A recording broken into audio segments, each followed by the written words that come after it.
Hello and good morning, everyone. Hope we're all doing well. Also hope we're all enjoying the Believe in Music virtual show this year. Sadly, we can't be in Los Angeles this year for reasons we all know why. Thanks for tuning into this session. This is just going to be like a little mix session presented by NUGEN Audio. My name is Tom Griffin. I am the Assistant Product Specialist at NUGEN, and I've been working at NUGEN for just under 2 years now. This is, like I said, going to be like a little short mix session of a pop rock track. The song is called Tender-Hearted Woman by a band called Lady. And I'm going to play you a little bit of the song first before we dive into the session.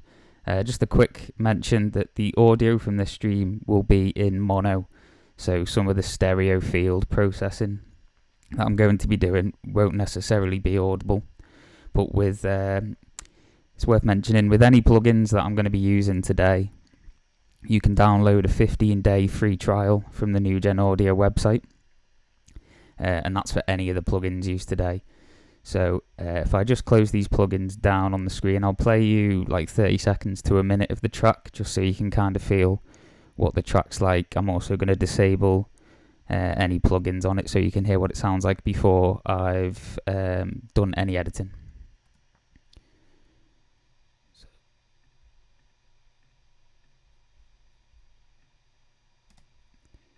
So I'll just close these plugins down and then I'll play you a track.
Okay, so that was about a minute to a minute and a half of the track, so you can kind of get a feel of what the vibe is. It's kind of like a folk pop rock song, if you like.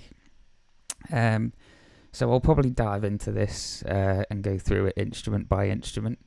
The purpose of this session, it's worth mentioning as well, is to demonstrate how you can use these NUGEN plugins on a track.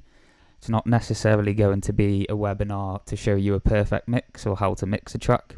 So along with these plugins, naturally you would use these plugins along with some of your favorites, from different manufacturers. But we're just going to be focusing on what we call the NUGEN Producer bundle. And the first plugin we're going to take a look at. So I've just got an EQ on the kick there, but first I'm going to show you is our SEQS plugin.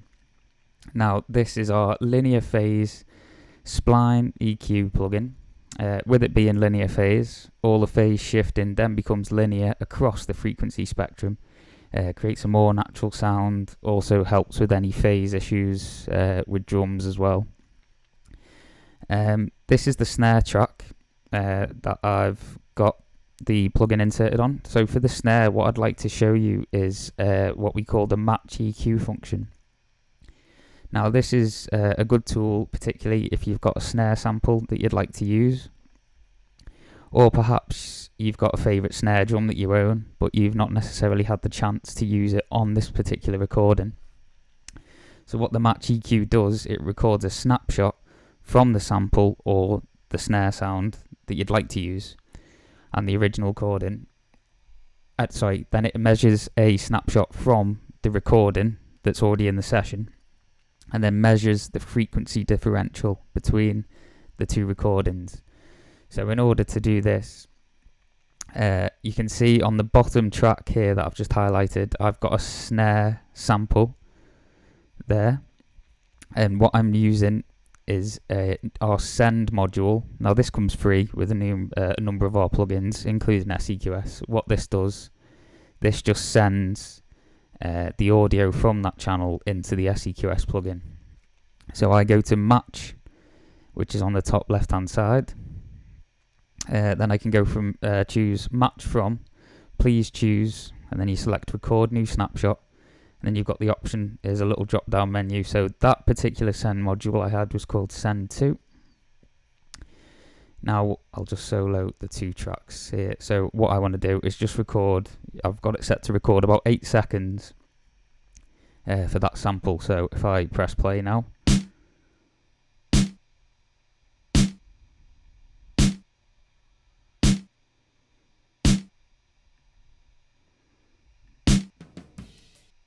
So I've now got that snapshot recorded into SEQS. Now the next option along is called Apply To. So we again select Record New Snapshot, and this time we record from self. So if I click record again,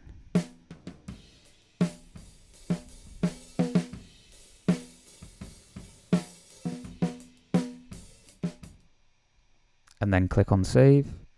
So now you can see we've got 2 EQ readings on the main graph. The blue one representing the sample, and then the green one representing the original audio that we've just recorded. Now to match these, you've got the 2 snapshots recorded there. You just want to, we've only got one EQ curve on this track because we're only using one channel. So we just click on Match in the top right corner. Now it's drawn this EQ curve. It's a bit dramatic. So what you can do is you can use the depth function, which is down in the center bottom of the plugin, to just make it a bit more sensible. You don't want your snare drum with an EQ curve like that. Just decrease the depth a bit, and also if you want to edit the sharpness to have any more fine-tune edits, then you can do so as well. So this is what our snare sounds like now.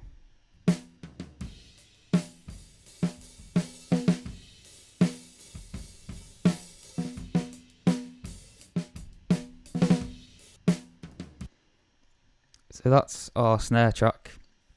Now I'll show you the overheads as well.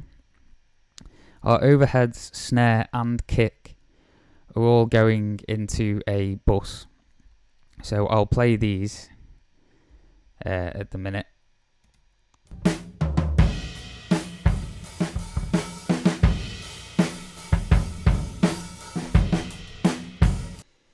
Cool, so that's what the 4 tracks sound like. Now we've just got these going through a bus with a compressor on it, and also we have what we call our mono filter plugin, which we kind of brand as our bass management tool to help with the mix of the drums. A useful tool that mono filter does is mono the lower frequencies of the recording. So for example, as you can see, you've got your left and right on the graph, and you can use these nodes to choose which part of the frequency range you want to be monoed. So our mono, the mono in the recording, we've got set to up to around 500 hertz, and then any frequencies higher than that, you can we leave just in the stereo field. It's obviously difficult to translate this across in a mono stream, but that's kind of what the GUI looks like. And if I play it, you'll see a graphic representation of the frequencies that are still in the stereo field.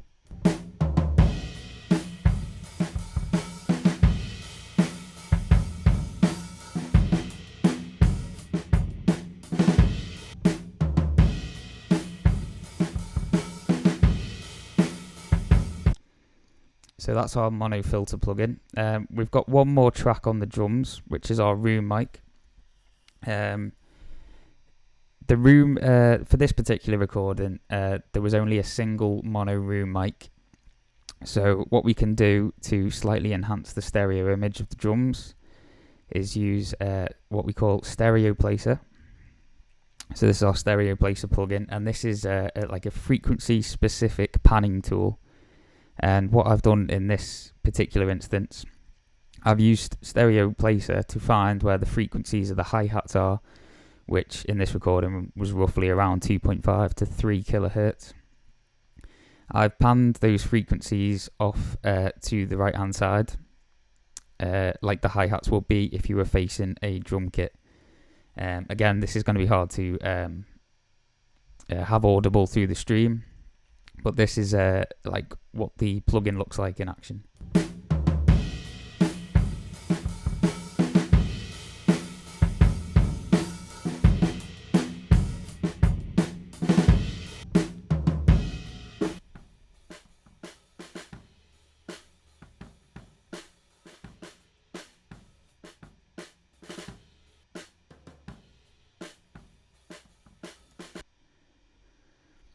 So yeah, you can kind of see a little bit with the EQ what frequencies are being panned to one side. What I'd like to do now, if I go, again, we've just got a simple EQ on the bass, but we don't need to go into too much detail. Oh, I've forgotten a point that I was meant to go back on. So the overheads, this is a point I've missed before. We've got these running through a bus, again, with SEQS inserted onto the bus. Another function of SEQS is what we call our morph EQ, and you can essentially have two EQ curves in a track, and you can slide between one EQ curve to another. You can have it happen, you know, constantly throughout the track. You can have it once. As you can see with this like drop down menu here, so you can have a single, a return, or a loop, so it continues throughout the track. Now, I've just used this quite subtly in this track. The verse in this track in particular is more hi-hat heavy. The chorus in this track, the drummer is playing the ride cymbal. So what I've done is I've used the morph EQ to just switch between one EQ curve to the other. I'll just kind of show you. You probably want to automate this in an actual session, but for purposes of this, I'm just going to show you verse going into chorus and how the morph EQ goes from one EQ curve to the other. So if I'll just play the track.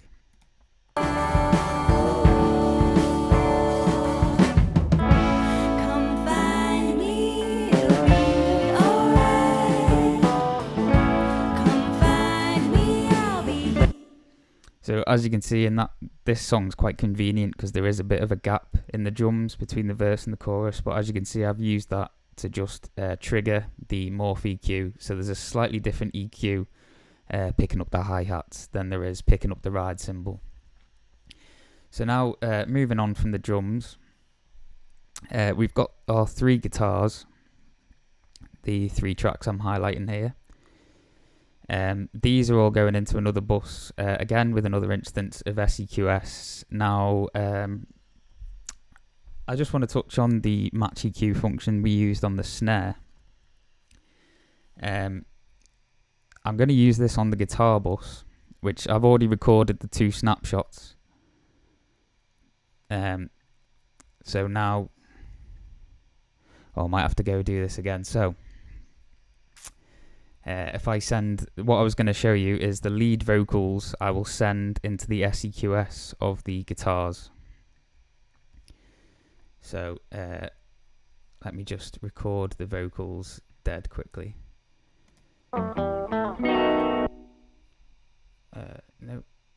So Kid for cover, he never falters when he is fought. But the fear kid for cover. now, same principle as before. I will chord from self the second time round.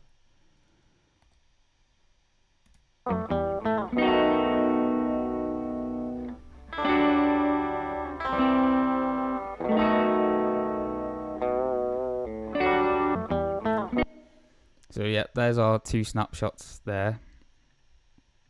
And now I will click on match. So this is the curve drawn. Just slightly edit that. Now what you can do, I don't necessarily want the guitars to have the same EQ, sound or frequency emphasis as the lead vocals. So a useful tool that SEQS has is I can use the invert function, which literally flips the EQ, and now this makes sure that the frequencies that the vocals were quite heavy in, the guitars are now lifting space for. So basically you're creating space in the mix for your vocals. So this is what this sounds like. Falters when he is fought. But the fear kid for cover, he never falters. So that's the match EQ function again, but this time it's been inverted. I will move on to the lead vocals themselves. They don't doesn't have a lot on it at the moment. I am just running them through a bus. This is just a quick.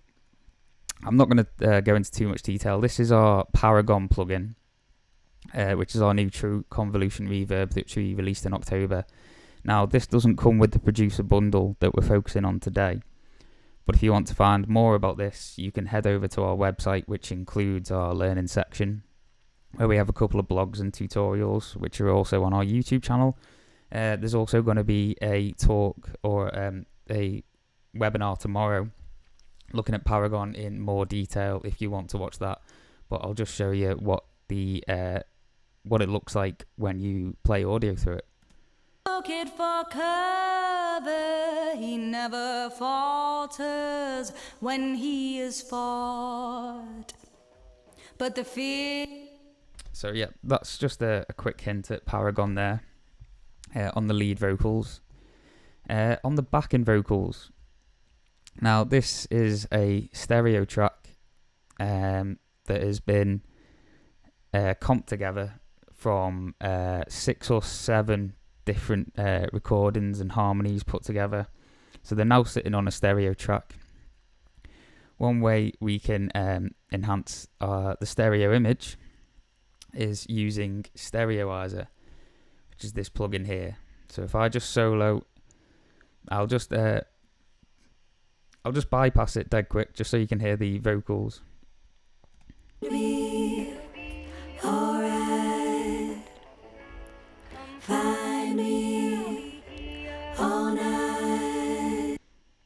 So as you can hear, that's our backing vocal track. Now again, with the Stereoizer, you won't be able to hear it too well in this stream, but it's just good to show the plugin in action, and I'll run you through a couple of the processes that it does. So yep, like I said, this is our stereo image enhancing tool, and using the stereo plugin, it has 2 algorithms.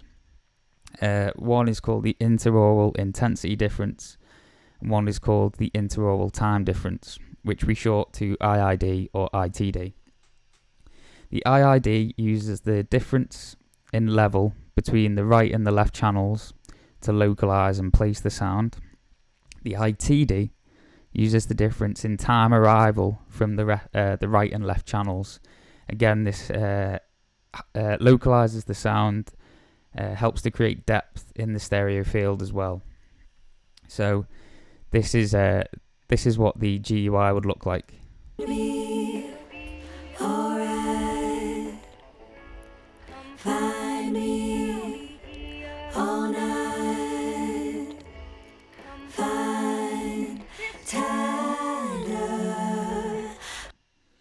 So yeah, it might be difficult to hear through the stream, but something I like to use Stereoizer with, if the track's got a natural crescendo or anything like that, any third chorus which is particularly big, I always like to, if you've got backing vocals or anything that wants placing in the stereo field, I usually increase the width on Stereoizer for the kind of like the last chorus, just to kind of give it that natural crescendo.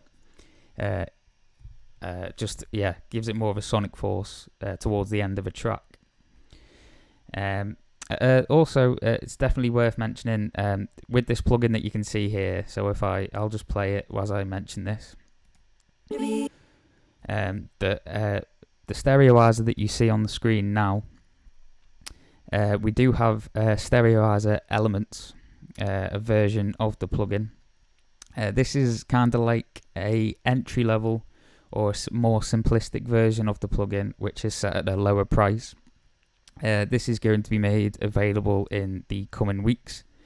If anyone's interested in something a bit cheaper than actual Stereoizer itself, or they want to get used to the processes, see how it works on a couple of their own tracks, then that's going to be made available in a few weeks at a cheaper price to Stereoizer. So for anyone who's interested in that, keep an eye out on our website. So that's all last of the tracks. What I'm going to do now, I'll have a look at our master bus. So again, we got our best friend, SEQS. Now, the difference with SEQS on the master bus, I've got this set to mid-side mode, which you can change. If you click on the assign, you can see here you can either assign it to left and right, mid or side. So obviously I've got the mid-side mode set. So this is essentially what I've done, is some of the subs boosted ever so slightly in the mid while cut off in the sides, and then almost vice versa again in the high bass frequencies. Likewise, again, the opposite in the far high end frequencies, where I have boosted in the sides and kind of left level in the mids. This is obviously down to your specific track or your preference, but this is just a little bit of the plugin in action in mid-side mode.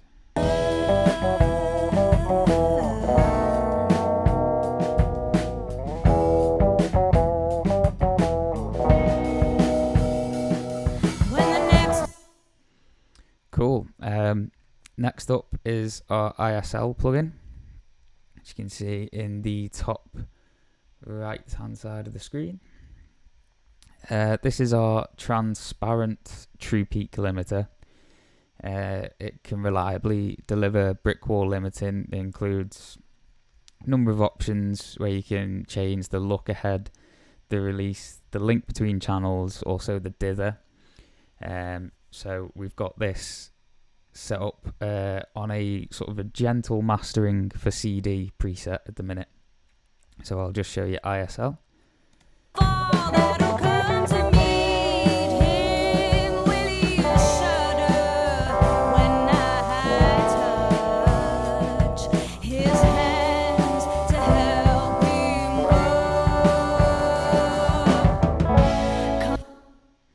So yep, that's our ISL plugin doing our limiter. Now this next plugin's a really interesting one. So this is Sigmod. Now Sigmod is what we call our signal architecture plugin. This can be used, it's quite a handy tool. It's a bit of like a jack of all trades tool. You can effectively insert modules into the signal chain of your session. So you've got numerous options. You can change left, right into mid-side. You can mute and solo different channels, change the phase. You can mono channels, delay, trim, and you can even insert third-party plugins, which is really useful if your DAW only has compatibility for certain kinds of plugins. So, for example, Pro Tools, you can use Sigmod to insert VST plugins rather than AAX. I'm just going to use this on Protect. So this is just quite a simple little tool if you've if you've got any particularly loud speakers or you mix loudly in headphones.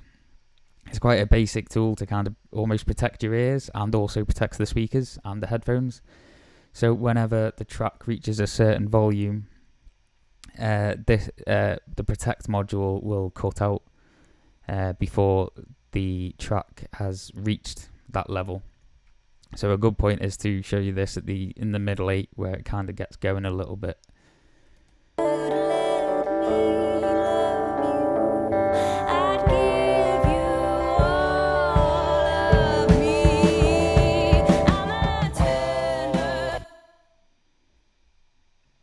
So as you can see, the track's cut out there.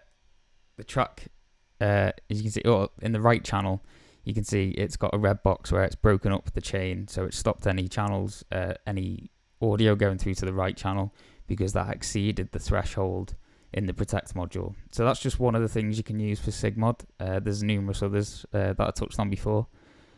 I'll just disable that for now. And now we have Master Check. This, I think, is a really intuitive and useful tool. Essentially allows you to audition your mix at its current state.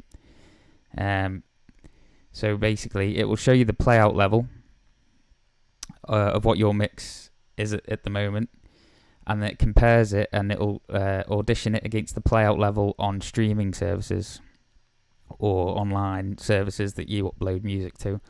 So it's basically a really good tool for comparing your mix where it's at to the playout levels of streaming services.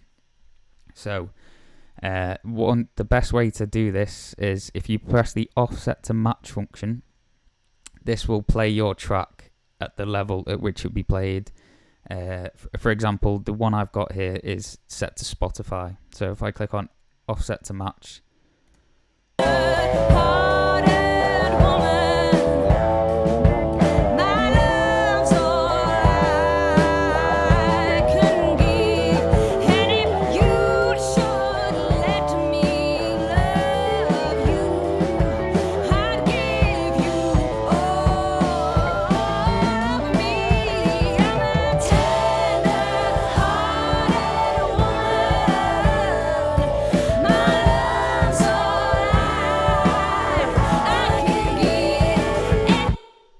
so as you can hear, there's a slight difference in the level that's coming through when you select offset to match compared to what the mix is at already.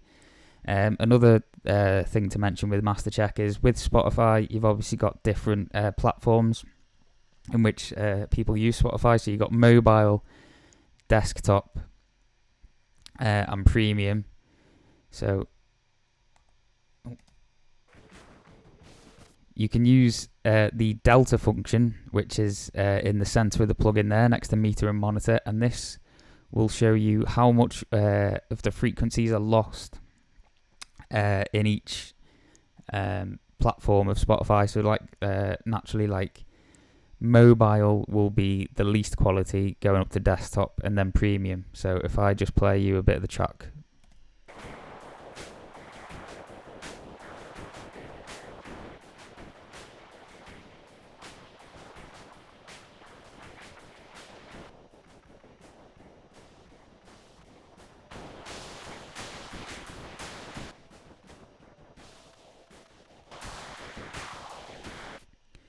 So that's showing you the frequencies of the mix that are lost, and as you can tell, there's a big difference between the mobile version and the premium version. So using the Delta tool, you can compare the two. Again, helps you to make better judgments with the mix. Finally, in our mastering chain, we have Visualizer. Now this is essentially a really good tool for audio analysis. It kind of gives you a range of visual representations of the audio, allowing you to see and read more info, maybe more so than you would be able to hear with the human ear. so you can really delve deep into your analysis. If there's anything that's bugging you about your mix that you can't quite put your finger on. Likewise, if there's any extra fine tuning you need to do. So it comes with a number of views. So you got the Lizard Juice view, which is representing an old oscilloscope. You've got, if I go back there, you've got the spectrogram display,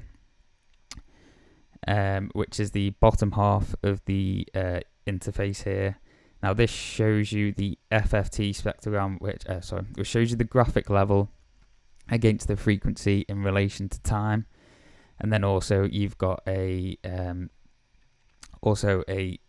further detailed EQ graph within this specific frequency bands. It'll show you the levels of those frequency bands. So this is what it looks like. I'll play it over a bit of the last chorus. If I turn the delta off on master check.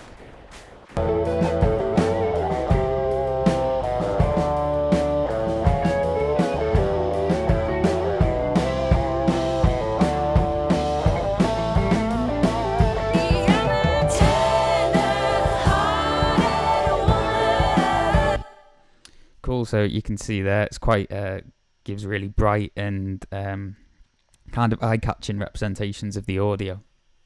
And that is the last plugin we're going to be touching on in this stream. If you need to find out any more about the plugins I've just mentioned, please visit our website. It's also worth mentioning we are running our annual survey at the minute. It's basically a short little 10-15 minute survey where you can answer a few questions about NUGEN audio. Upon completion of the survey, it does make you eligible for a $100 voucher on the NUGEN store, if that's of particular interest to anyone. So it's worth mentioning that, so you can check that out on the NUGEN website. And likewise, if you have any further questions about the plugins I've used in this session today, and likewise any questions about NUGEN in general, any of our other products that may interest you, please stop by our booth during the NAMM show. We'll be happy to answer any questions you may have. And now it just leaves me to say thank you very much for watching. I will just play the track for another minute or two. So you, with all the plugins enabled on the track, so you can just hear it as we finish the session. Thank you very much for watching, and I hope you all enjoy the rest of your Believe in Music show this year, and hopefully we see you in person next year.